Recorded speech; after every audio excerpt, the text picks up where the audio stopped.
Hey there, Ball Gray. Look here.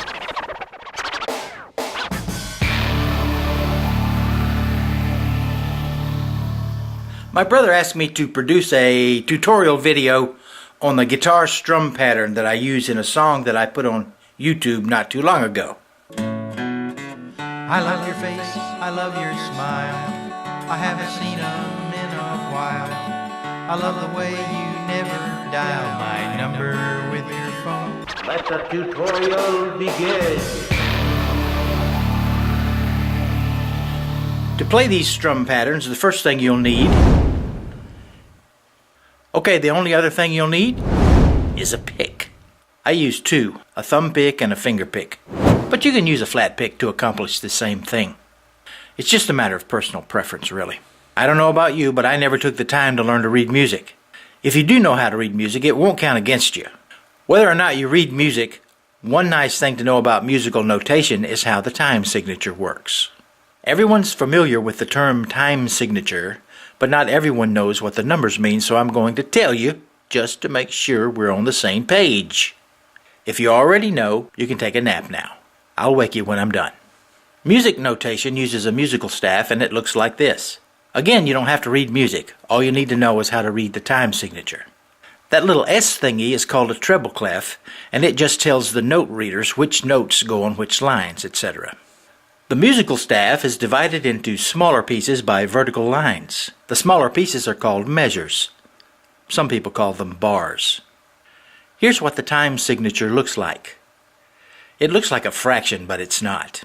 Everybody hates fractions, but time signatures are good. The top number represents how many beats there are per measure. The bottom number tells what note value constitutes one beat, so in the case of 4/4 time, there are 4 beats per measure, and a quarter note represents 1 beat. All we're worried about at this point is how many beats the measure gets. So just look at the top number. Can someone please tell me how many beats a measure gets in 4/4 timing? Anyone? Yes, you in the back. 4. 4, that's correct. You win a silver. You most likely won't be playing from a sheet of music, but you need to know the top number of the time signature and what it means. If it's a 4, then the count will be 1 and 2 and 3 and 4 and 1 and 2 and 3 and 4 and like that. If it's a 3, then the count will be 1 and 2 and 3 and 1 and 2 and 3 and 1 and 2 and you get the point. Now we're on the same page. Okay, you people napping, it's time to wake up. Since we're doing 4/4 time first, I'm going to count the beats off just like I described. For the 4/4 strum pattern, the bass notes that I play always fall on the 1 and on the 3. The common 1-4-5 chord progressions for the keys of G, C, and D will require the following chords: G, C, D, F, and A. Here are the strumming patterns I use in almost every guitar song that I play, simply because that's how I was taught. I use 2 basic strum patterns. These 2 patterns are very similar. I just vary the beat to accommodate the 2 time signatures of 4/4 or 3/4 time. Here are the strum patterns that I use in 4/4 time for those chords. First, the G chord. 1 and 2, 3 and 4, 1 and 2 and 3 and 4, 1 and 2 and 3 and 4.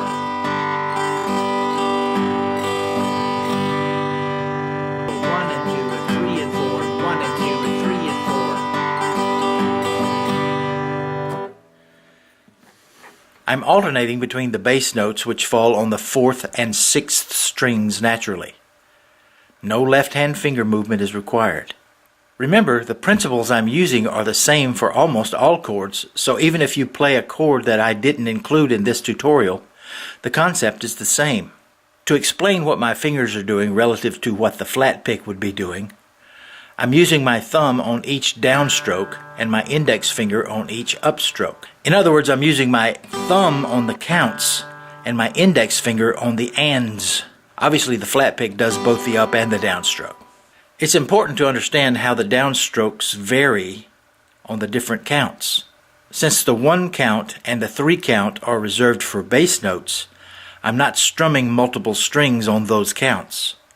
I'm only striking the bass note. However, on the 2 and the 4 count, I'm strumming the strings on the downstroke. For accent, it is often desirable to skip the upstroke on the "and" following the first bass note of the count. That may be confusing. Here's what I mean.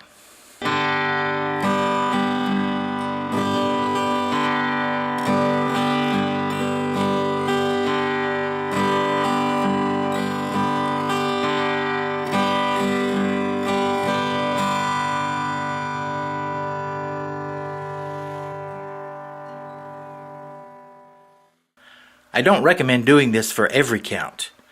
Do it just when you want to accentuate a particular moment, word, or phrase in the song. This accentuation technique works with all the strum patterns I'm demonstrating in this tutorial. Now here's the strum pattern for the C chord.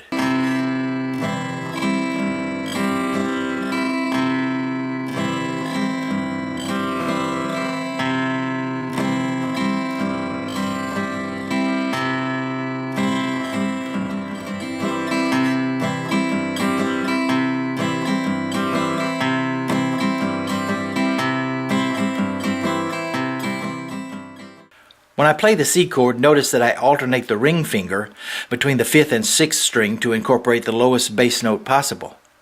You can just use the 3rd and the 5th strings if you find alternating the ring finger too difficult, or if the song lends itself to a higher bass note pattern.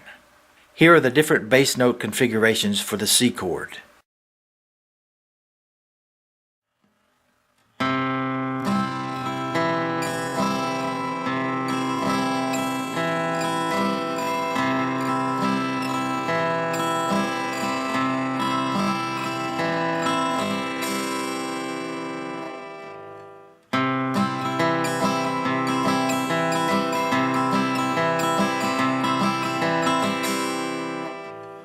Okay, here's the strum pattern for a D chord.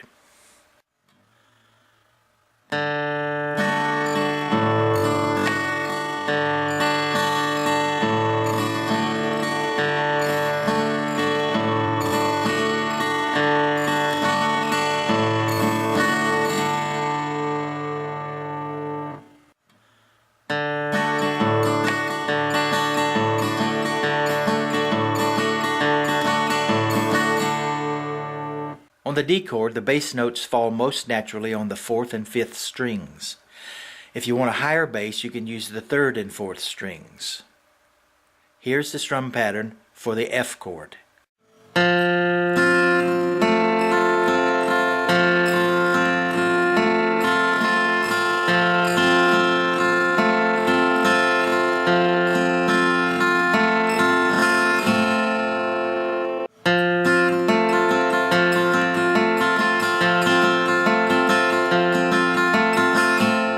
On the F chord, the bass notes fall most naturally on the 4th and 3rd strings.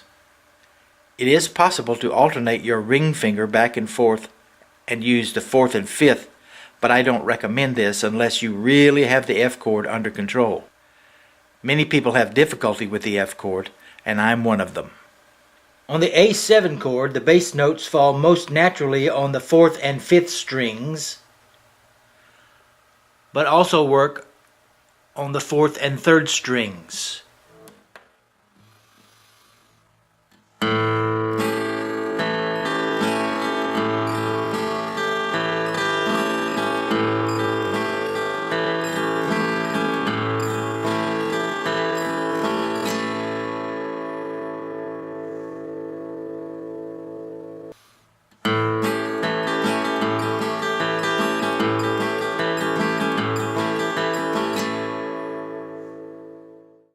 Remember, for 3/4 time, the count is 1 and 2 and 3 and 1 and 2 and 3 and... Here are the strum patterns for the previous chords in 3/4 time.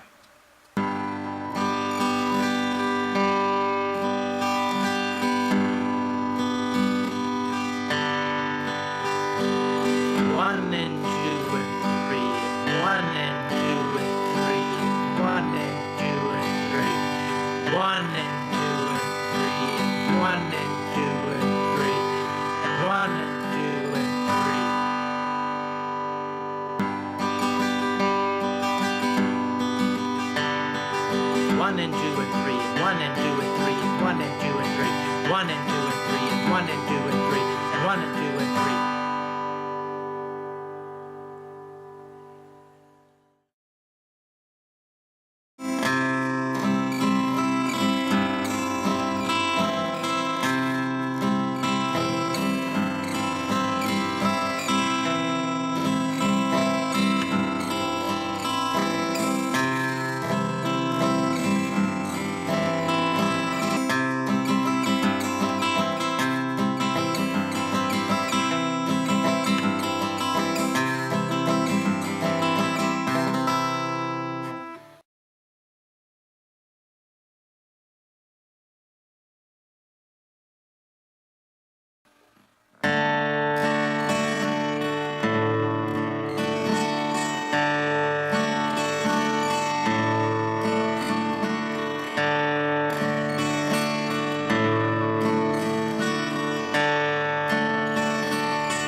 Here are some fill-in and bass transition notes that I use.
done.